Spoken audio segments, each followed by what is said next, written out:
Welcome back to Tagore academy. Tagore അക്കാഡമിയുടെ പുതിയൊരു YouTube ക്ലാസ്സിലേക്ക് എല്ലാവർക്കും സ്വാഗതം. ഈ മാസം അവസാനത്തോടുകൂടി ഒന്നുകൂടി കറക്റ്റായിട്ട് പറഞ്ഞു കഴിഞ്ഞാൽ അടുത്തൊരാഴ്ചയോടുകൂടി ഒരുപാട് എക്സാമുകളാണ് വരാനിരിക്കുന്നത്.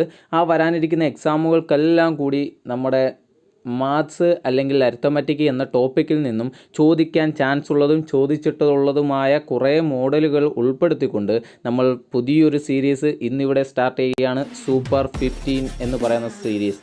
ഈ സൂപ്പർ 50 എന്ന് പറയുന്ന സീരീസിൽ ഏകദേശം 50ഓളം മോഡൽ നമ്മൾ ഡിസ്കസ് ചെയ്യുന്നുണ്ട്. ഈ 50 മോഡലിൽ ഓരോ മോഡലും ഡിസ്കസ് ചെയ്യുമ്പോൾ അതിനോടനുബന്ധപ്പെട്ട കുറച്ച് മോഡലുകൾ നമ്മൾ സെപ്പറേറ്റ് ആയിട്ട് ഡിസ്കസ് ചെയ്യും. എന്ന് വെച്ച് കഴിഞ്ഞാൽ ടോട്ടൽ ഈ 50 മോഡൽ നമ്മൾ ഡിസ്കസ് ചെയ്ത് കഴിയുമ്പോഴത്തേക്ക് അരിത്തമാറ്റിക് എന്ന് പറയുന്ന അല്ലെങ്കിൽ മാത്സ് എന്ന് പറയുന്ന ഒരു ടോപ്പിക്ക് ഏകദേശം നമ്മൾ ഫുൾ കവർ ചെയ്തിട്ടുണ്ടാകും.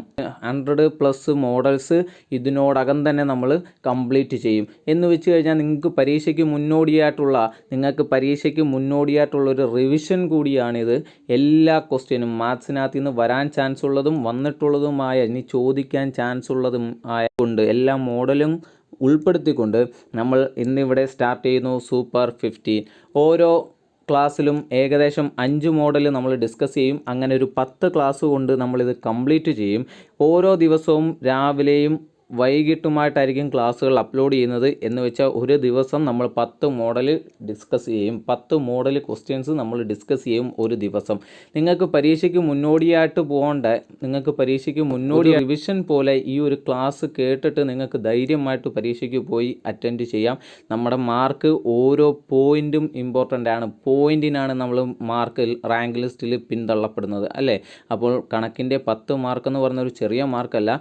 ഓരോ ക്വസ്റ്റ്യൻസും ശ്രദ്ധയോടെയും സൂക്ഷ്മത കൂടെയും പഠിച്ചു കഴിഞ്ഞാൽ നമുക്ക് 10 മാർക്ക് സിമ്പിളായിട്ട് കിട്ടുന്നൊരു സബ്ജക്റ്റ് കൂടിയാണ് മാത്സ് എന്ന് പറയുന്നത്.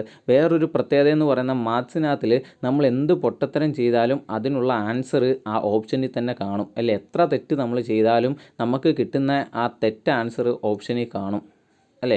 ആ ഒരു പ്രത്യേകത കൂടി മാത്സിനുണ്ട്. അതുകൊണ്ട് സൂക്ഷിച്ച് ശ്രദ്ധയോടുകൂടി നല്ല രീതിയിൽ പഠിച്ചതിന് ശേഷം മാത്രം മാത്സ് അറ്റൻഡ് ചെയ്യുക. അപ്പോൾ ഇന്ന് മുതൽ നമ്മൾ ക്ലാസ് തുടങ്ങുന്നു. സൂപ്പർ 50യുടെ ആദ്യത്തെ മോഡൽ നമുക്ക് ഡിസ്കസ് ചെയ്യാം. ദേ നോക്കിയേ, മോഡൽ ഫസ്റ്റ്. ഒരു ക്ലാസ്സിലെ 20 കുട്ടികൾ പരസ്പരം ഹസ്തദാനം നൽകിയാൽ ആകെ എത്ര ഹസ്തദാനം നടക്കും അല്ലേ. മിക്കുള്ള എക്സാമുകൾക്കും കണ്ടുവരാറുള്ള ഒരു കോമൺ ക്വസ്റ്റ്യനാണിത് അല്ലേ. ഒരു ക്ലാസ്സിലെ 20 കുട്ടികൾ പരസ്പരം ഹസ്തദാനം നൽകിയാൽ ആകെ എത്ര ഹസ്തദാനം കിട്ടും, ആകെ എത്ര ഹസ്തദാനം നടക്കും അല്ലേ. Simple question. ഇക്വേഷനായിട്ടൊന്നും നിങ്ങൾ പഠിക്കേണ്ട. ദേ ചെയ്യുന്ന നോക്കിക്കോ, ചെയ്യുന്നത് എങ്ങനെയാണെന്ന് നോക്കാം അല്ലേ. ഈ ക്ലാസ്സിലെ കുട്ടികളുടെ എണ്ണം എത്ര പറഞ്ഞേക്കുന്നത്? 20 കുട്ടികൾ എന്നാണ് പറഞ്ഞേക്കുന്നത് അല്ലേ. സിമ്പിൾ. ദേ ചെയ്യുന്ന സ്റ്റെപ്പ് നോക്കിക്കോ. ഈ 20 അല്ലേ, 20 കുട്ടികളുണ്ട്. 20 ഓക്കെ. 20 കൂടെ എന്ത് ചെയ്യുക, ഈ കുട്ടികളിൽ നിന്നും ഒരാളെ കുറയ്ക്കുക, ഒന്ന് കുറയ്ക്കുക. ആദ്യം 20 എഴുതി. നമ്മൾ എത്ര കുട്ടികളുണ്ട്? 20 കുട്ടികളുണ്ട്. ആ 20 എഴുതി. ഇനി എന്ത് ചെയ്യുക, 20 നിന്ന് 1 കുറയ്ക്കുക. 20 നിന്ന് 1 കുറയ്ക്കുമ്പോൾ എത്ര കിട്ടും നമുക്ക്? 19. അപ്പോൾ 20 × 19, 20 × 19 ഡിവൈഡഡ് ബൈ 2. ഇത്രയും സ്റ്റെപ്പേ ഉള്ളൂ. എന്താ ചെയ്തത്? എത്ര കുട്ടികളാണ് പറഞ്ഞേക്കുന്നത്? 20 കുട്ടികൾ അല്ലേ. അപ്പോൾ 20 ഇൻറ്റു ആ 20 നിന്ന് 1 കുറയ്ക്കുക. 20 × 19 ഡിവൈഡ് ബൈ 2. ഓക്കെ, ഇത്രയേ ഉള്ളൂ നമ്മുടെ ക്വസ്റ്റ്യൻ. സിമ്പിൾ അല്ലേ. 20ഉം 2ഉം കൂടെ ക്യാൻസൽ ചെയ്യാം. 10 × 19 190 ഹസ്തദാനം നടക്കും. ഓക്കെ ആണോ? ക്വസ്റ്റ്യൻ ക്ലിയർ ആണല്ലോ. ഒരു ക്ലാസ്സിൽ 20 കുട്ടികളുണ്ട്. പരസ്പരം ഹസ്തദാനം നൽകിയാൽ ആകെ എത്ര ഹസ്തദാനം നടക്കും? എങ്ങനെ ചെയ്യുന്നത്? കുട്ടികളുടെ എണ്ണം 20 എഴുതി. ഇൻറ്റു 20 നിന്ന് 1 കുറച്ചു 19 ഡിവൈഡ് ബൈ 2 190. ആൻസർ കിട്ടിയല്ലോ. ഒന്ന് റിപ്പീറ്റ് ചെയ്ത് നോക്കിയേ. എന്താ നമ്മൾ പറഞ്ഞേ? എത്ര കുട്ടികളുടെ എണ്ണം? 20. 20 നിന്ന് 1 കുറച്ചു 19. അപ്പോൾ 20 × 19 ഡിവൈഡ് ബൈ 2 190. ഓക്കെ ആണല്ലോ. ക്വസ്റ്റ്യൻ ക്ലിയർ ആണല്ലോ. അങ്ങനെയാണെങ്കിൽ അടുത്ത ക്വസ്റ്റ്യൻ നോക്കിയേ. ഒരു ക്ലാസ്സിൽ 10 കുട്ടികളൊന്നും ഉണ്ടെന്ന് വിചാരിക്കും. ഒരു ക്ലാസ്സിൽ 10 കുട്ടികൾ പരസ്പരം ഹസ്തദാനം നൽകിയാൽ ആകെ എത്ര ഹസ്തദാനം നടക്കും? ആകെ എത്ര ഹസ്തദാനം നടക്കും? എങ്ങനെ ചെയ്യുന്നത്? കുട്ടികളുടെ എണ്ണം ഇൻറ്റു കുട്ടികളുടെ എണ്ണത്തിൽ നിന്ന് 1 കുറയ്ക്കുക. 10 നിന്ന് 1 കുറച്ചാൽ 9 ഡിവൈഡ് ബൈ 2 അല്ലേ. എത്ര കിട്ടും നമുക്ക്? 5 × 9 95 45. ഓക്കെ, 45 ഹസ്തദാനം നടക്കും. ഓക്കെ ആണോ? സിമ്പിൾ ആണോ? അടുത്ത ഒരു ക്വസ്റ്റ്യനും കൂടെ നോക്കിക്കോ. ദേ ഒരു ക്ലാസ്സിൽ 30 കുട്ടികളുണ്ടെന്ന് വിചാരിക്കുക. ഒരു ക്ലാസ്സിൽ 30 കുട്ടികളുണ്ടെന്ന് വിചാരിക്കുക. പരസ്പരം ഹസ്തദാനം നൽകിയാൽ ആകെ എത്ര ഹസ്തദാനം നടക്കും? എങ്ങനെയാണ് ചെയ്യുന്നത്? കുട്ടികളുടെ എണ്ണം എഴുതി, അതിൽ നിന്ന് 1 കുറയ്ക്കുക, 29 എഴുതി, ഡിവൈഡ് ബൈ 2 ചെയ്തു അല്ലേ. 2ഉം 30യും കൂടെ വെട്ടിക്കഴിഞ്ഞാൽ നമുക്ക് എത്ര കിട്ടും? 15 എന്ന് കിട്ടും അല്ലേ. 15 × 29 എത്ര കിട്ടും? 15 × 29 435 ഹസ്തദാനങ്ങൾ നടന്നു. ഓക്കെ ആണോ? അപ്പോൾ ഹസ്തദാനത്തിൻ്റെ കണക്ക് മനസ്സിലായല്ലോ. കുട്ടികളുടെ എണ്ണം എഴുതുക, അതിൽ നിന്ന് 1 കുറയ്ക്കുക, ഡിവൈഡ് ബൈ 2. ഓക്കെ ആണോ? ഇതിന് നമുക്കൊരു ഇക്വേഷൻ പറഞ്ഞു നോക്കാം. ഇക്വേഷൻ പറഞ്ഞു നോക്കാം. കുട്ടികളുടെ എണ്ണം n ആണെങ്കിൽ, കുട്ടികളുടെ എണ്ണം ഇക്വേഷൻ എന്തായിരിക്കും? n ഇൻറ്റു അല്ലേ, കുട്ടികളുടെ എണ്ണം ഇൻറ്റു ആ എന്നിൽ നിന്ന് 1 കുറയ്ക്കുക, n into n minus 1 divide by 2. Okay ആണോ? അപ്പോൾ ഇക്വേഷൻ ഉണ്ടെങ്കിൽ അങ്ങനെ കാണാൻ പഠിക്കുക. അല്ലെങ്കിൽ എന്ത് ചെയ്യുക? കുട്ടികളുടെ എണ്ണം ഇൻറ്റു അതിൽ നിന്ന് 1 കുറയ്ക്കുക, ഡിവൈഡ് ബൈ 2. ഓക്കെ ആണോ? മനസ്സിലായല്ലോ? മോഡൽ 1 മനസ്സിലായല്ലോ. അപ്പം ഈ മോഡൽ 1നോടനുബന്ധിച്ച് വേറൊരു ക്വസ്റ്റ്യൻ നോക്കിക്കേ. 10 ടീമുകൾ പങ്കെടുത്തൊരു മത്സരത്തിൽ ടീമുകൾ പരസ്പരം കളിച്ചാൽ ആദ്യ റൗണ്ടിൽ ആകെ എത്ര കളികൾ ഉണ്ടാവും? മനസ്സിലായോ? നമ്മൾ ക്രിക്കറ്റൊക്കെ കളിക്കത്തില്ലേ ടീം വെച്ച്? നോക്കിയാൽ 10 ടീമുകൾ പങ്കെടുത്ത ഒരു മത്സരത്തിൽ 10 ടീമുകളുണ്ട്. ആ ടീമുകൾ പരസ്പരം കളിച്ചാൽ ആദ്യ റൗണ്ടിൽ ആകെ എത്ര കളികൾ ഉണ്ടാവും? സെയിം ഇക്വേഷനാണ്, ഹസ്തദാനം ചെയ്ത അതേ കണക്കാണ്. ഇത് നോക്കിയാൽ 10 ടീമുകളിലെ 10 ഇൻറ്റു ഇനി 10ൽ നിന്ന് എന്ത് ചെയ്യണം? 1 കുറയ്ക്കണം. 10ൽ നിന്ന് 1 കുറച്ചാൽ 9 ഡിവൈഡ് ബൈ 2 എത്ര കിട്ടും നമുക്ക്? 95 45 എന്ന് കിട്ടും. ഓക്കെ ആണോ? 45 കളികൾ ഉണ്ടാകും. മനസ്സിലായോ? ചെയ്യുന്ന രീതി മനസ്സിലായല്ലോ. ഇക്വേഷൻ എന്താ? ഇക്വേഷൻ ഒന്നും കൂടെ പറഞ്ഞു. n into n minus 1 divide by 2. എന്താ പറഞ്ഞത്? കുട്ടികളുടെ എണ്ണം ഇൻറ്റു എണ്ണത്തിൽ നിന്ന് 1 കുറയ്ക്കുക, ഡിവൈഡ് ബൈ 2. ഓക്കെ ആണല്ലോ? സിമ്പിളാണല്ലോ. അടുത്ത് നോക്കിയേ മോഡൽ 2. ഒരു ക്ലാസ്സിൽ 10 കുട്ടികൾ പരസ്പരം ഗ്രീറ്റിംഗ് കാർഡ് കൈമാറിയാൽ ആകെ എത്ര കൈമാറ്റം നടക്കും? ഒരു ക്ലാസ്സിൽ 10 കുട്ടികൾ പരസ്പരം ഗ്രീറ്റിംഗ് കാർഡ് കൈമാറിയാൽ ആകെ എത്ര കൈമാറ്റം നടക്കും? ഇത് നോക്കിയേ, കഴിഞ്ഞ ക്വസ്റ്റ്യനും ഇതുമായിട്ടുള്ള വ്യത്യാസം എന്താണെന്ന് ആദ്യം മനസ്സിലാക്കും. നോക്കിയാൽ കഴിഞ്ഞ ക്വസ്റ്റ്യൻ എന്താ പറഞ്ഞേക്കുന്നത്? 2 പേർ ഹസ്തദാനം ചെയ്തു എന്നാണ് പറഞ്ഞേക്കുന്നത് അല്ലേ. 2 പേർ ഹസ്തദാനം ചെയ്യുന്നു എന്ന് വിചാരിക്കുക. അതെ, ഇവിടെ നോക്കിയേ, 2 പേരെന്ത് ചെയ്യുന്നു? ഹസ്തദാനം ചെയ്യുന്നു. ഇവിടെ നോക്കിയേ, ഹസ്തദാനം നടക്കുമ്പോൾ നോക്കിയേ, 2 പേര് ഹസ്തദാനം നടക്കുന്നു എന്ന് വിചാരിക്കുക. എക്സാമ്പിൾ, 2 പേര് ഹസ്തദാനം നടക്കുന്നു. ഇവിടെ എത്ര ഹസ്തദാനം ഉണ്ടായി? 1 ഉണ്ടായുള്ളൂ അല്ലേ. 2 പേരും ഒരു പ്രാവശ്യം കൈ കൊടുത്തു കഴിയുമ്പോൾ 2 പേരും എന്ത് ചെയ്യുന്നു? ഒരു പ്രാവശ്യം കൈ കൊടുക്കുന്നു അല്ലേ. ഇവിടെ ഒരു ഹസ്തദാനമേ ഉണ്ടാവുന്നുള്ളൂ. നേരെ മറിച്ച് ഇവിടെ ഒരു ഗിഫ്റ്റ് പരസ്പരം കൈമാറുന്നു എന്ന് വിചാരിക്കുക. 2 പേര് ഓരോ ഗിഫ്റ്റ് കൈമാറുന്നു എന്ന് വിചാരിക്കുക. 2 പേര് ഗിഫ്റ്റ് കൈമാറുന്നു. അങ്ങനെയാണെങ്കിൽ ഇവിടുന്ന് ഇയാൾക്കൊരു ഗിഫ്റ്റ് കൊടുക്കുന്നു അല്ലേ. എ എന്ന് പറയുന്ന ആൾ ബിക്ക് ഒരു ഗിഫ്റ്റ് കൊടുക്കുന്നു. അപ്പോൾ ഒരു ഗിഫ്റ്റ് കൈമാറ്റമായി. ഇനി ബി എന്ത് ചെയ്യുന്നു? തിരിച്ച് എക്ക് ഒരു ഗിഫ്റ്റ് കൈമാറുന്നു. അങ്ങനെ ആകുമ്പോൾ എത്ര കൈമാറ്റം ഇവിടെ നടന്നു? ഗിഫ്റ്റ്, ഗ്രീറ്റിംഗ് കാർഡ് ഇങ്ങനെയുള്ള സാധനങ്ങൾ കൊടുക്കുകയാണെങ്കിൽ ഇവിടെ എത്ര എണ്ണം കൈമാറുന്നു? അങ്ങ് പരസ്പരം കൈമാറുമ്പോൾ എത്ര എണ്ണം കൈമാറി? 2 എണ്ണം കൈമാറി. ഹസ്തദാനം നടക്കുമ്പോൾ ഇവിടെ ഒരു ഹസ്തദാനേ 2 പേർക്കിടയിൽ നടക്കത്തുള്ളൂ. ഹസ്തദാനം നടക്കുമ്പോൾ 2 പേർക്കിടയിൽ ഒരു ഹസ്തദാനേ നടക്കത്തുള്ളൂ അല്ലേ. എ ബിക്ക് ഹസ്തദാനം ചെയ്താലും ബി എക്ക് ഹസ്തദാനം ചെയ്താലും സെയിം അല്ലേ, ഒരു ഹസ്തദാനമല്ലേ നടക്കുന്നുള്ളൂ. പക്ഷേ ഗിഫ്റ്റുകൾ കൈമാറുമ്പോൾ എ എന്ന് പറയുന്ന ആൾ ബിക്ക് ഒരു ഗിഫ്റ്റ് കൊടുക്കുന്നു. അപ്പോൾ എന്ത് ചെയ്യും? ബി തിരിച്ചൊരു ഗിഫ്റ്റ് കൊടുക്കും. അപ്പോൾ 2 ഗിഫ്റ്റ് കിട്ടത്തില്ലേ? എന്ന് വെച്ചാൽ ഹസ്തദാനം നടക്കുന്നതിൻ്റെ ഇരട്ടി എവിടെ നടക്കും? ഗിഫ്റ്റ് കൊടുക്കുമ്പോൾ നടക്കും. ഹസ്തദാനം കൊടുക്കുന്നതിൻ്റെ ഇരട്ടി ഗിഫ്റ്റ് കൊടുക്കുമ്പോൾ നടക്കും. നോക്കി, ഇവിടെ ഒരു ഹസ്തദാനം നടന്നെങ്കിൽ ഇപ്പുറത്ത് എത്ര ഗിഫ്റ്റ് കൈമാറും? 2 ഗിഫ്റ്റുകൾ കൈമാറും. ആ ഒരു കാര്യം മൈൻഡിൽ വെച്ചുകൊണ്ട് നമുക്ക് ഈ ക്വസ്റ്റ്യൻ ചെയ്യാം. എന്താ പറഞ്ഞേക്കുന്നത്? ഹസ്തദാനം നടക്കുന്നതിൻ്റെ ഇരട്ടി ഗിഫ്റ്റ് കൈമാറാം. ഹസ്തദാനം നടക്കുന്നതിൻ്റെ ഇരട്ടി എന്ത് ചെയ്യാം? ഗിഫ്റ്റ് കൈമാറാം. അത് ഓർത്തു വെച്ചേക്ക്. ഹസ്തദാനം നടക്കുന്നതിൻ്റെ ഇരട്ടി എന്ത് ചെയ്യാം?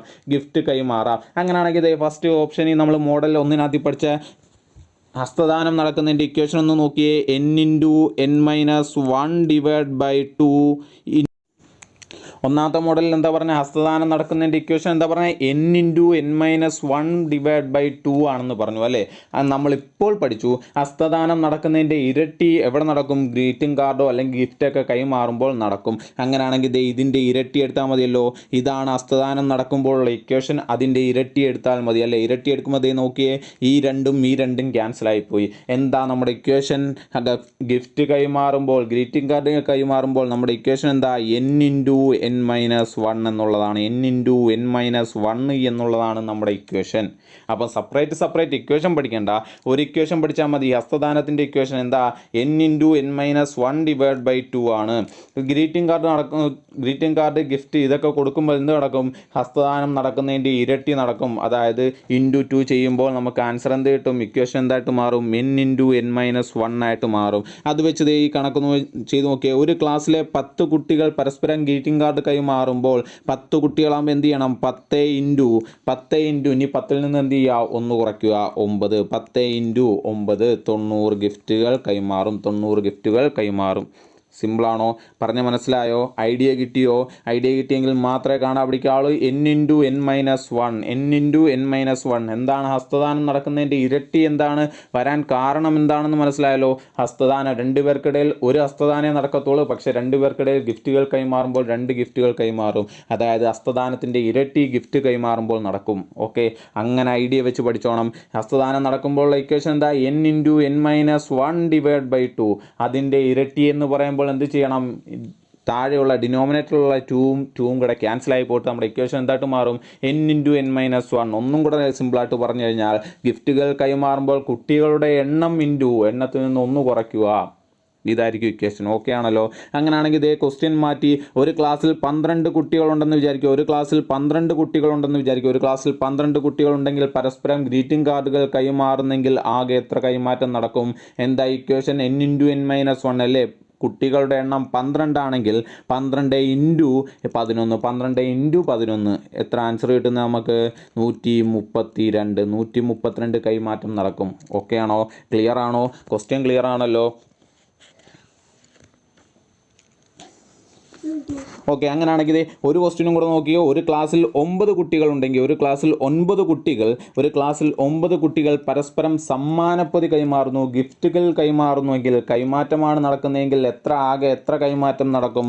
9 × 9 കുട്ടികളാണല്ലേ. 9 × 1 കുറയ്ക്കുക, 8. 9 × 8 98 72 കൈമാറ്റങ്ങൾ നടക്കും. ഓക്കെ ആണോ പറഞ്ഞത്? മോഡൽ 1ഉം മോഡൽ 2ഉം തമ്മിലുള്ള ബന്ധം മനസ്സിലായോ? മോഡൽ 1 മനസ്സിലായല്ലോ, മോഡൽ 2 മനസ്സിലായല്ലോ. ഓക്കെ ആണല്ലോ. അടുത്ത ക്വസ്റ്റ്യനിലേക്ക് പോകാം, അടുത്ത മോഡലിലേക്ക് പോകാം. നോക്കിക്കോ. അടുത്ത മോഡൽ നോക്കിയേ. ആദ്യത്തെ 50 എണ്ണൽ സംഖ്യയുടെ തുക എന്താ? ആദ്യത്തെ 50 എണ്ണൽ സംഖ്യയുടെ തുക എന്ത്? ഇതും പരീക്ഷയ്ക്ക് വരുന്ന ക്വസ്റ്റ്യൻ അല്ലേ. അപ്പം പരീക്ഷയ്ക്ക് വരാത്ത ക്വസ്റ്റ്യൻ ഒന്നും നമ്മൾ ഇടുന്നില്ല, വരുന്ന ക്വസ്റ്റ്യനേ ഉള്ളൂ. ആവർത്തിക്കുന്ന ക്വസ്റ്റ്യൻ. ആദ്യത്തെ 50 എണ്ണൽ സംഖ്യയുടെ തുക. 50 എണ്ണൽ സംഖ്യ ആദ്യത്തെ എന്ന് വെച്ച് കഴിഞ്ഞാൽ അത് ശ്രദ്ധിച്ചോണം. 2 കാര്യങ്ങൾ ശ്രദ്ധിക്കുക. ആദ്യത്തത് അത് ഒന്നാമത്തെ പോയിന്റ്, എണ്ണൽ സംഖ്യകൾ അത് രണ്ടാമത്തെ പോയിന്റ്. ഈ 2 പോയിന്റും ശ്രദ്ധിക്കുക. ആദ്യത്തേന്ന് വെച്ച് കഴിഞ്ഞാൽ 1ൽ തുടങ്ങുന്ന എണ്ണൽ സംഖ്യ.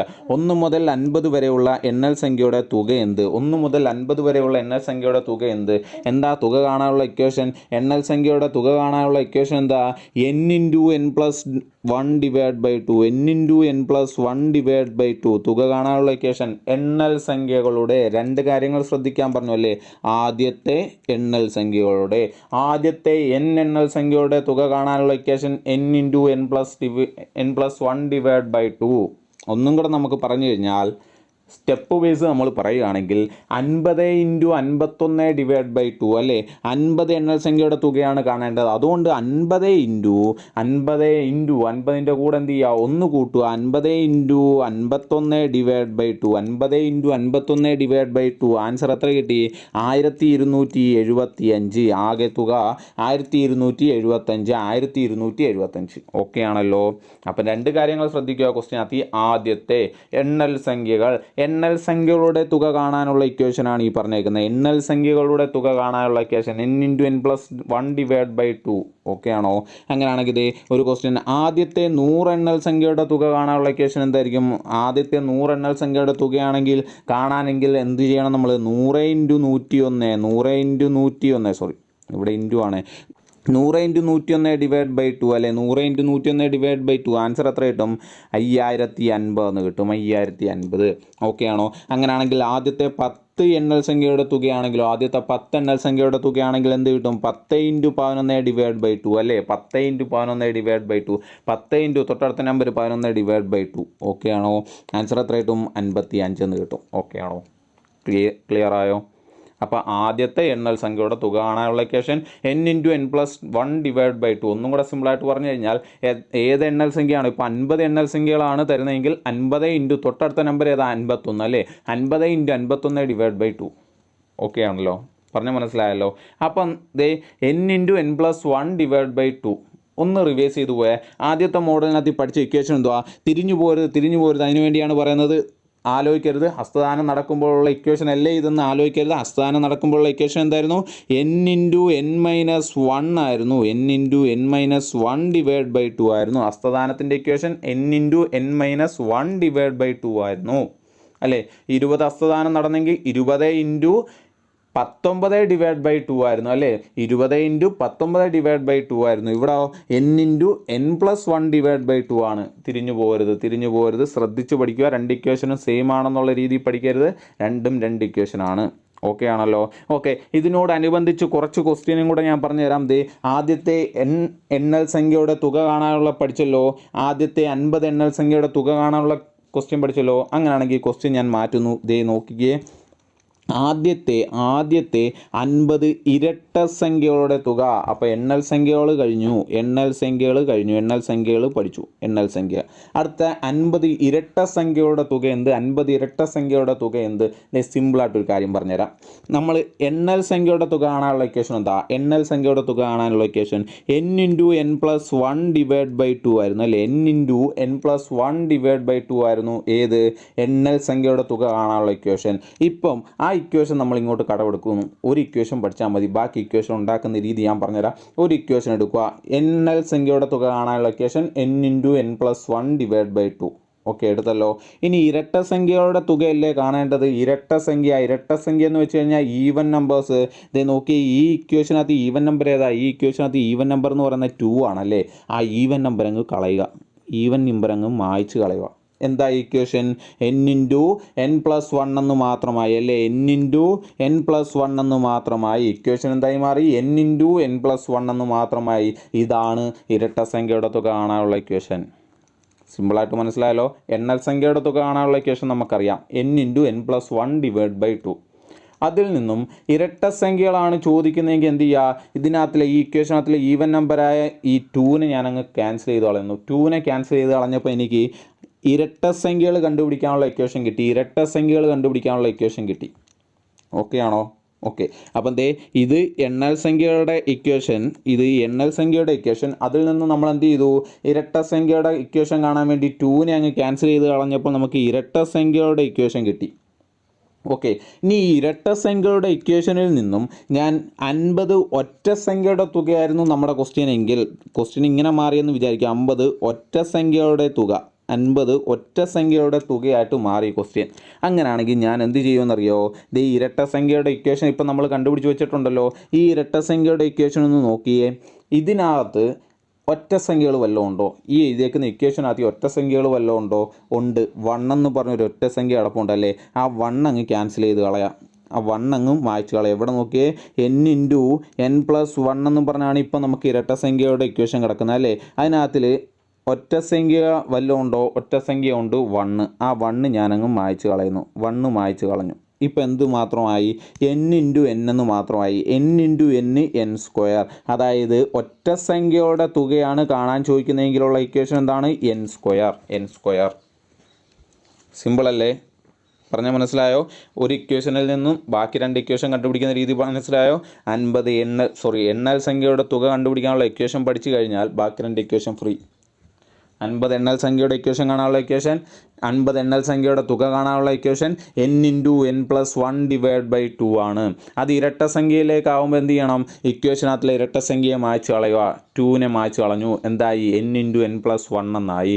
ഇനി ഒറ്റ സംഖ്യയോടെയാണ് കാണേണ്ടതെങ്കിൽ എന്ത് ചെയ്യുക? ഇപ്പോൾ കിട്ടിയേക്കുന്ന ഇരട്ട സംഖ്യയുടെ ഇക്വേഷനകത്തിൽ നിന്നും ഒറ്റ സംഖ്യയായ 1 അങ്ങ് മായ്ച്ച് കളയുന്നു, n × n എന്ന് കിട്ടും, അതായത് n². അതാണ് ആദ്യത്തെ ഒറ്റ സംഖ്യയുടെ ഒറ്റ സംഖ്യയുടെ തുക കാണുന്ന ഇക്വേഷൻ. 3 ഇക്വേഷൻ കാണാൻ പഠിച്ചല്ലോ, മനസ്സിലാക്കി പഠിച്ചല്ലോ, കാണാൻ പഠിക്കേണ്ട, മനസ്സിലാക്കി പഠിച്ചല്ലോ. ഓക്കെ, അങ്ങനെയാണെങ്കിൽ ഈ ക്വസ്റ്റ്യനിലേക്ക് നമ്മൾ തിരിച്ചു വരുന്നു. നോക്കിയ 50 ഇരട്ട സംഖ്യയുടെ തുക എന്ത്? 50 ഇരട്ട സംഖ്യയുടെ തുക ആണെന്ന് എങ്ങനെയാണ്? n × n+1. അതായത് 50 ഇരട്ട സംഖ്യകളാകുമ്പോൾ 50 ×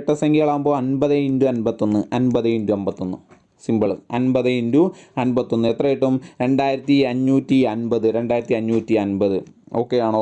ആ ക്വസ്റ്റ്യൻ മാറ്റുന്നു. ആദ്യത്തെ 100 ഇരട്ട സംഖ്യയുടെ തുക, ആദ്യത്തെ 100 ഇരട്ട സംഖ്യയുടെ തുകയാണെങ്കിലോ 100 × 101. ആൻസർ എത്ര കിട്ടും? നോക്കിയേ, 10100. ഓക്കെയോ? മനസ്സിലായോ? ക്ലിയർ ആയല്ലോ? എത്ര ഇക്വേഷൻസ് പഠിച്ചെന്നൊക്കെ ഓർത്ത് വെച്ചേക്കുക. അടുത്ത കണക്ക് നോക്കാം. ഓക്കെ, അപ്പോൾ ഒന്നും കൂടെ നമുക്ക് റിവൈസ് ചെയ്യാം. 3 ഇക്വേഷൻ പഠിച്ചു, ഇതുവരെ പഠിച്ച ഇക്വേഷൻസ് എല്ലാം ഒന്ന് റിവൈസ് ചെയ്യാം. നോക്കിയേ, ഹസ്തദാനം നടക്കുകയാണെങ്കിലുള്ള ഇക്വേഷൻ എന്താണ്? n × n-1/2. ഹസ്തദാനം നടക്കുകയാണെങ്കിൽ n × n-1/2. ഇനി ഗിഫ്റ്റ് കൈമാറ്റമാണ് നടക്കുന്നതെങ്കിൽ, അല്ലെങ്കിൽ ഗിഫ്റ്റ് കൈമാറ്റം, ഗ്രീറ്റിംഗ് കാർഡ് കൈമാറ്റം, അങ്ങനെ കൈമാറ്റങ്ങളാണ് നടക്കുന്നതെങ്കിൽ എന്തായിരിക്കും ഇക്വേഷൻ? ഇതിൻ്റെ ഇരട്ടി, അല്ലെ ഹസ്തദാനത്തിൻ്റെ ഇരട്ടി, അതായത് n × n-1. ഇരട്ടി എന്ന് പറഞ്ഞു കഴിഞ്ഞാൽ നോക്കിയേ, n × n-1/2 × 2, അല്ലെ? ഇരട്ടി എന്ന് പറയുമ്പോൾ 2 കൊണ്ട് ഗുണിക്കണം, അല്ലേ? 2 × 2 ക്യാൻസൽ ആയിട്ട് എന്തായി? n × n-1 എന്ന് മാത്രമായി. ഓക്കെ ആണോ? അടുത്തത് എന്താ പഠിച്ചത് നമ്മൾ? ആദ്യത്തെ n എണ്ണൽ സംഖ്യയുടെ തുക കാണാനുള്ള ഇക്വേഷൻ പഠിച്ചു. n × n+1/2. ഇനി ഇരട്ട സംഖ്യയുടെ തുകയാണെങ്കിൽ എന്ത് ചെയ്യണം നമ്മൾ? ഇരട്ട സംഖ്യയുടെ തുകയാണെങ്കിൽ ഈ ഇക്വേഷനിൽ ഇരട്ട സംഖ്യയായ 2നെ അങ്ങ് ഒഴിവാക്കി കളയുന്നു, n × n+1 എന്ന് മാത്രമായി. n+1 ഇനി ഒറ്റ സംഖ്യയുടെ തുകയാണ് കാണാൻ ചോദിക്കുന്നതെങ്കിൽ ഇപ്പോൾ കിട്ടിയ ആൻസറിനകത്ത്, ഇപ്പോൾ കിട്ടിയ ഇരട്ട സംഖ്യയുടെ തുകയുടെ ഇക്വേഷനിൽ നിന്നും ഒറ്റ സംഖ്യയായ 1നെ അങ്ങ് മായ്ച്ച് കളയുന്നു, n × n² എന്ന് മാത്രം കിട്ടി.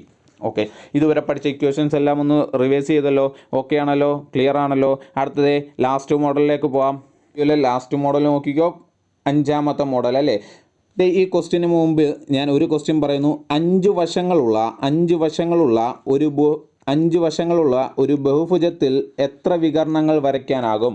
5 വശങ്ങളുള്ള ഒരു ബഹുഭുജത്തിൽ എത്ര വികർണങ്ങൾ വരയ്ക്കാൻ കഴിയും? എന്താ ഈ വികർണം എന്ന് വെച്ച് കഴിഞ്ഞാൽ, വികർണം എന്താണെന്ന് മനസ്സിലാക്കിയോ? നോക്കിയേ, ഇതിനകത്തിലെ ഓരോ മൂലകളെയും നമുക്ക് വെർട്ടീസസ് എന്ന് വിളിക്കാം. ഓരോ മൂലകത്തെയും ശീർഷകങ്ങൾ എന്ന് വിളിക്കാം, അല്ലെങ്കിൽ വെർട്ടീസസ് എന്ന് വിളിക്കാം. ഇവിടെ നമുക്ക് ഈ ഓരോ മൂലയ്ക്കും നമുക്ക് പേര് കൊടുക്കാം ABCDE. ഇതാണ് 5 വശമുള്ള ഒരു ബഹുഭുജം, അല്ലെ? 5 വശമുണ്ട്, പെൻറ്റഗൺ, അല്ലേ? ഒരു ബഹുഭുജമാണ്. നോക്കി, അതിന് 5 മൂലകളുണ്ട്. ആ 5 മൂലകളിൽ ഓരോ മൂലയും ഓപ്പോസിറ്റ് കിടക്കുന്ന മൂലകളിലേക്ക് ചേർത്ത് നമ്മൾ ഇങ്ങനെ ഓരോ വര വരച്ചു കഴിഞ്ഞാൽ അതിനെ വിളിക്കുന്നതാണ് വികർണങ്ങൾ. നോക്കിയേ, വികർണങ്ങൾ എന്താ പറഞ്ഞത്? ഒരു ശീർഷകത്തിൽ നിന്നും അതിന് ഓപ്പോസിറ്റ് കിടക്കുന്ന ശീർഷകങ്ങളിലേക്ക് വരയ്ക്കുന്ന, വെർട്ടീസസിലേക്ക് വരയ്ക്കുന്ന വരയാണ് എന്തെന്ന് വിളിക്കുന്നത്? വികർണങ്ങൾ എന്ന് വിളിക്കുന്നത്. അപ്പം വികർണം എന്താണെന്ന് മനസ്സിലായോ? ഇയിൽ നിന്ന് നമുക്ക് സിയിലേക്ക് വരയ്ക്കാം, ബിയിലേക്ക് വരയ്ക്കാം. ഈ 2 വരയിലേ വരയ്ക്കാൻ പറ്റത്തുള്ളൂ. എയിലേക്ക് വരയ്ക്കാൻ പറ്റുമോ? അതൊരു സൈഡാണ്, അല്ലേ? അപ്പോൾ ഓപ്പോസിറ്റ് കിടക്കുന്ന വെർട്ടീസസിലേക്ക് വരയ്ക്കാൻ കഴിയുന്ന വരകളെയാണ് എന്തെന്ന് വിളിക്കുന്നത്? നമ്മൾ വികർണങ്ങൾ എന്ന് വിളിക്കുന്നത്. അങ്ങനെയാണെങ്കിൽ നമ്മുടെ ക്വസ്റ്റ്യൻ 5 വശങ്ങളുള്ള ഈ ഒരു രൂപത്തിൽ എത്ര വികർണങ്ങൾ വരയ്ക്കാൻ കഴിയും എന്നുള്ളതാണ് ക്വസ്റ്റ്യൻ. സിമ്പിൾ ട്രിക്ക് പഠിച്ചു വെച്ചോ. ഈ 5, അല്ലേ? 5 വശങ്ങളാണല്ലോ പറഞ്ഞേക്കുന്നത്, 5 വശങ്ങൾ. അതുകൊണ്ട് നമ്മൾ 5 എന്ന് എഴുതി. 5 വശങ്ങളായതുകൊണ്ട് 5 എന്ന് എഴുതി. ഇൻറ്റു ഈ 5ൽ നിന്നും ഒരു 3 കുറയ്ക്കുക. 5ൽ നിന്നും 3 കുറയ്ക്കുക 2. 5ൽ നിന്നും 3 കുറയ്ക്കുക 2. Divided by 2. എന്താ പറഞ്ഞേക്കുന്നത്? തന്നിരിക്കുന്ന വശം എഴുതി, ഇൻറ്റു വശത്തിൽ നിന്ന് ഒരു 3 കുറയ്ക്കുക, ഡിവൈഡഡ് ബൈ 2. വശത്തിൽ നിന്ന് 3 കുറയ്ക്കുക ഡിവൈഡ് ബൈ 2. എത്ര കിട്ടും? ഇപ്പം 2 ക്യാൻസലായി പോകുന്നു. ആൻസർ 5 എന്ന് കിട്ടുന്നു. ആൻസർ 5 എന്ന് കിട്ടുന്നു. ശരിയാണോ എന്ന് നോക്കാം. ഇതേ നോക്കിയേ, ബിയിൽ നിന്നും നമ്മൾ ഡിയിൽ നിന്നും 2 വികരണങ്ങൾ വരച്ചു, ഇയിൽ നിന്നും 2 വികരണം വരച്ചു. ഇനി എയിൽ നിന്നും നമുക്ക് 2 വികരണം വരയ്ക്കാം അല്ലേ. ഒന്ന് എ ഡി ഓൾറെഡി നമ്മൾ വരച്ചു വെച്ചു, അത് കഴിഞ്ഞ് എ സി വരച്ചു. ഇനി ബിയിൽ നിന്ന് 2 വികരണങ്ങൾ വരയ്ക്കാൻ കഴിയുന്ന വരച്ചു, സിയിൽ നിന്നും വരയ്ക്കാൻ കഴിയുന്നതും വരച്ചു. ആകെ എത്ര വരകളുണ്ടെന്ന് നോക്കിയേ. അപ്പോൾ ഓരോ വെർട്ടീസസിൽ നിന്ന് നമുക്ക് വരയ്ക്കാൻ കഴിയുന്ന വരകളെല്ലാം നമ്മൾ വരച്ചു, അല്ലെങ്കിൽ വികരണങ്ങളെല്ലാം വരച്ചു. എത്ര വികരണം ഉണ്ടെന്ന് നോക്കിയേ. 1 2 3 4 ഇത് നോക്കിയാൽ അടുത്തത് 5 അല്ലേ. 5 വികരണങ്ങളുണ്ട്. 5 വരകൾ നമുക്ക് വരയ്ക്കാൻ കഴിയും അല്ലേ. ഓക്കെ ആണല്ലോ, പറഞ്ഞ മനസ്സിലായല്ലോ. അപ്പോൾ എന്തായി നമ്മൾ ചെയ്ത സ്റ്റെപ്പ് എന്താണ്? ആദ്യം തന്നിരിക്കുന്ന സൈഡ് എഴുതി, ഇൻറ്റു സൈഡിൽ നിന്നും 3 കുറച്ചു, ഡിവൈഡ് ബൈ 2. അങ്ങനെയാണെങ്കിൽ ആദ്യത്തെ ക്വസ്റ്റ്യനിലേക്ക് നോക്കിയേ, 10 വശങ്ങളുള്ള ഒരു ബഹുഭുജത്തിൽ എത്ര വികരണങ്ങൾ വരയ്ക്കാം? 10 വശങ്ങളുള്ള ബഹുഭുജത്തിൽ എത്ര വികരണങ്ങൾ വരയ്ക്കാം? നമ്മുടെ സ്റ്റെപ്പ് എന്താണ്? ആദ്യം 10 എഴുതി, ഇൻറ്റു 10ൽ നിന്ന് 3 കുറച്ചു 7, ഡിവൈഡ് ബൈ 2. 2ഉം 10ഉം കൂടെ ക്യാൻസൽ ചെയ്താൽ 5 എന്ന് കിട്ടും. 5 × 7 35. 5 × 7 35 വികരണങ്ങൾ വരയ്ക്കാം. ഓക്കെ ആണോ? അങ്ങനെയാണെങ്കിൽ അടുത്ത ക്വസ്റ്റ്യൻ നോക്കി, 20 വശങ്ങളുള്ള ഒരു ബഹുഭുജത്തിൽ എത്ര വികരണങ്ങൾ വരയ്ക്കാം? എന്തായിരിക്കും ഇക്വേഷൻ? 20 × 20ൽ നിന്നും 3 കുറയ്ക്കുക 17, 20 × 17 ഡിവൈഡ് ബൈ 2 അല്ലേ. 2ഉം 20ഉം ക്യാൻസൽ ചെയ്തു, 10 എന്ന് കിട്ടി. 10 × 17 170 എന്ന് കിട്ടി. 170. ഓക്കെ ആണോ? ക്ലിയർ ആണല്ലോ. അപ്പോൾ മോഡൽ 5 മനസ്സിലായല്ലോ. വികരണത്തിൻ്റെ ഇംഗ്ലീഷ് എന്താ? ഡയഗണൽസ്. നമ്പർ ഓഫ് ഡയഗണൽസ് കണ്ടുപിടിക്കാനുള്ള ഇക്വേഷൻ അല്ലേ. ഇനി ഒരു ഇക്വേഷൻ്റെ രീതിയിലാക്കി കഴിഞ്ഞാൽ നമുക്ക് എന്ത് പറയാം? ദേ വശങ്ങൾ എന്ന് പറയുന്ന n എന്ന് കൊടുത്തു കഴിഞ്ഞാൽ, വശങ്ങൾക്ക് പകരം, വശങ്ങളുടെ എണ്ണത്തിന് പകരം n എന്ന് കൊടുത്തു കഴിഞ്ഞാൽ ഇതെങ്ങനെ എഴുതാം നമുക്ക്? n × n-3 divide by 2. n × n-3 divide by 2. n × n-3 divide by 2 അല്ലേ. വശങ്ങളുടെ എണ്ണം ഇൻറ്റു എണ്ണത്തിൽ നിന്നും 3 കുറയ്ക്കുക ഡിവൈഡ് ബൈ 2. ഓക്കെ ആണോ? 5 കാര്യങ്ങൾ നമ്മൾ പഠിച്ചു. 5 മോഡൽ നമ്മൾ പഠിച്ചല്ലോ. ഓക്കെ, ഇതിനോട് ചേർന്ന് പഠിക്കുന്ന ഒരു കാര്യം കൂടെ ഞാൻ പറഞ്ഞു തരാം. ഒരു ഇക്വേഷൻ കൂടി നിങ്ങൾക്ക് പറഞ്ഞു തരാം. ബഹുഭുജത്തിൻ്റെ ഇൻറ്റേർണൽ ആംഗിൾസ് കാണാനുള്ള ഇക്വേഷൻ. ഇൻറ്റേർണൽ ആംഗിൾസിൻ്റെ സമ്മ് ഒരു ബഹുഭുജത്തിൻ്റെ, ഇപ്പോൾ ഉദാഹരണം പറയുകയാണെങ്കിൽ നമ്മൾ വരച്ച പെൻറ്റഗൺ അല്ലേ. ഓക്കെ, ഒരു റെഗുലർ പെൻറ്റഗൺ ആണെങ്കിൽ ഒരു റെഗുലർ പെൻറ്റഗണിൻ്റെ അകത്ത് എത്ര കോണുകളുണ്ട്? ഒരു ബഹുഭുജത്തിൻ്റെ ഈ 5 സൈഡുള്ള ഈ ബഹുഭുജത്തിൻ്റെ അകത്ത് എത്ര കോണുണ്ട്? 5 കോണുകളുണ്ട് അല്ലേ. 5 കോണുകളുണ്ട്. ഈ 5 കോണുകളുടെയും കൂടെ സമ്മ് കണ്ടുപിടിക്കാനുള്ള ഇക്വേഷൻ, 5 കോണുകളുടെയും കൂടെ തുക കണ്ടുപിടിക്കാനുള്ള ഇക്വേഷൻ കൂടി പഠിച്ചു വെച്ചോ. n-2 × 180, n-2 × 180, n-2 × 180. ഇവിടെ 5 സൈഡ് ഉണ്ടെങ്കിൽ 5 - 2 × 180, 5 - 2 എത്ര? 3 × 180 540. അപ്പോൾ 5 സൈഡുള്ള ഒരു ബഹുഭുജത്തിൻ്റെ ഇൻറ്റേർണൽ ആംഗിൾസിൻ്റെ സമ്മ് കാണാനുള്ള ഇക്വേഷനാണ് പറഞ്ഞേക്കുന്നത് n-2 × 180. നോക്കി, ഇവിടെ ഒരു 6 സൈഡ് ഉണ്ടെന്ന് വിചാരിക്കും. 6 സൈഡുള്ള ഒരു ബഹുഭുജമാണെങ്കിലോ ഇക്വേഷൻ എന്തായിരിക്കും? 6 - 2 4 4 × 180 4 × 180 അല്ലേ. എത്ര കിട്ടും നമുക്ക്? 720. ഓക്കെ ആണല്ലോ പറഞ്ഞേക്കുന്നത്. ഇനി ഒരു 10 സൈഡ് ഉണ്ടെന്ന് വിചാരിക്കുക. 10 സൈഡ് ഉണ്ടെങ്കിൽ അതിൻ്റെ അകത്തെ കോണുകളെല്ലാം കൂടെ കൂട്ടുന്ന എത്ര ഡിഗ്രി കിട്ടും നമുക്ക്? 10 - 2 × 180, 10 - 2 × 180 അല്ലേ. 8 × 180 എത്ര കിട്ടും നമുക്ക്?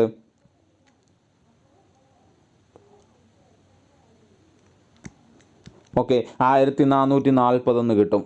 ക്ലിയർ ആയല്ലോ. അപ്പം ഇൻറ്റേർണൽ ആംഗിൾസിൻ്റെ സമ്മ് കാണാനുള്ള ഇക്വേഷൻ നമ്മൾ പഠിച്ചു. ക്ലിയർ ആണല്ലോ. ഓക്കെ, 5 വശമുള്ളൊരു ബഹുഭുജത്തിൻ്റെ ഇൻറ്റേർണൽ ആംഗിളിൻ്റെ സമ്മാണ് നമ്മൾ കാണുന്നതെങ്കിൽ ഇക്വേഷൻ നമ്മൾ പഠിച്ചു. 5 - 2 × 180 ചെയ്യണം അല്ലേ. 5 - 2 × 180, 3 × 180 540 എന്ന് കിട്ടി അല്ലേ. നമ്മുടെ ക്വസ്റ്റ്യൻ ഇത് ഒരു റെഗുലർ പോളിഗൺ ആണെങ്കിൽ, അല്ലെങ്കിൽ സമഭുജ പെൻറ്റഗൺ ആണെങ്കിൽ,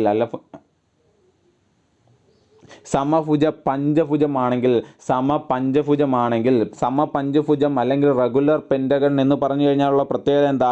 ഇതിൻ്റെ സൈഡെല്ലാം ഈക്വൽ ആണ് എന്നാണ് പ്രത്യേകത അല്ലേ. റെഗുലർ പോളിഗൺ എന്ന് പറഞ്ഞു കഴിഞ്ഞാൽ ഇതിൻ്റെ സൈഡെല്ലാം, അല്ലെങ്കിൽ റെഗുലർ പെൻറ്റഗൺ എന്ന് പറഞ്ഞു കഴിഞ്ഞാൽ ഇതിൻ്റെ സൈഡെല്ലാം ഈക്വൽ ആണ് എന്നാണ്.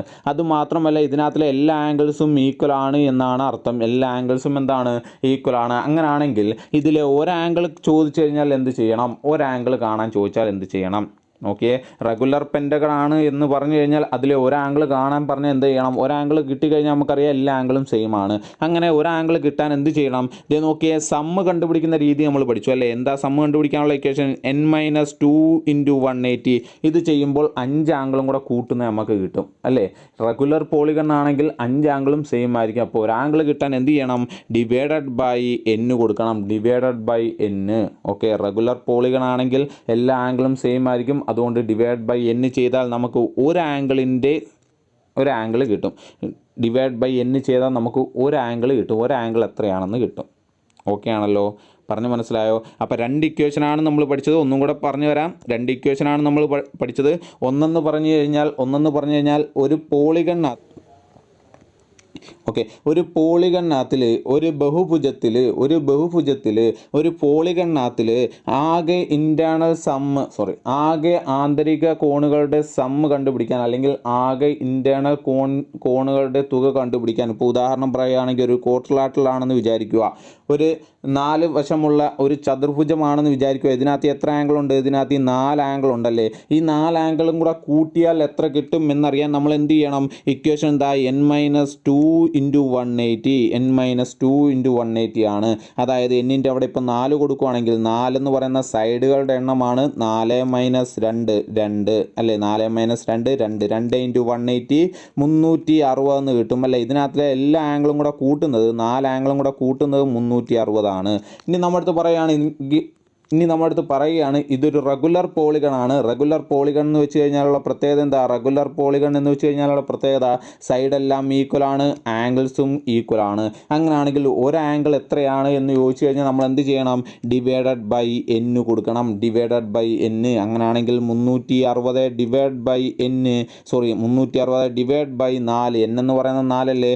ഡിവൈഡ് ബൈ 4 = 90 എന്ന് കിട്ടും. ഒരു ആംഗിൾ 90 എന്ന് കിട്ടും. ശരിയല്ലേ? ഇത് നോക്കി, ഈ ആംഗിൾ 90 ആണെങ്കിൽ ഈ ആംഗിളും 90, ഇതും 90, ഇതും 90. 4 എണ്ണം കൂടെ കൂട്ടി നോക്കിയാൽ നമുക്ക് എത്ര കിട്ടും?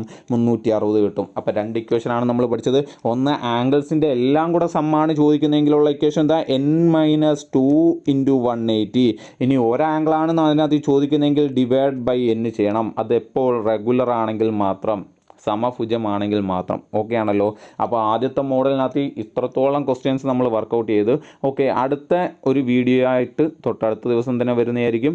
അപ്പോൾ മറക്കാതെ ഫോളോ ചെയ്യുക, സബ്സ്ക്രൈബ് ചെയ്യുക.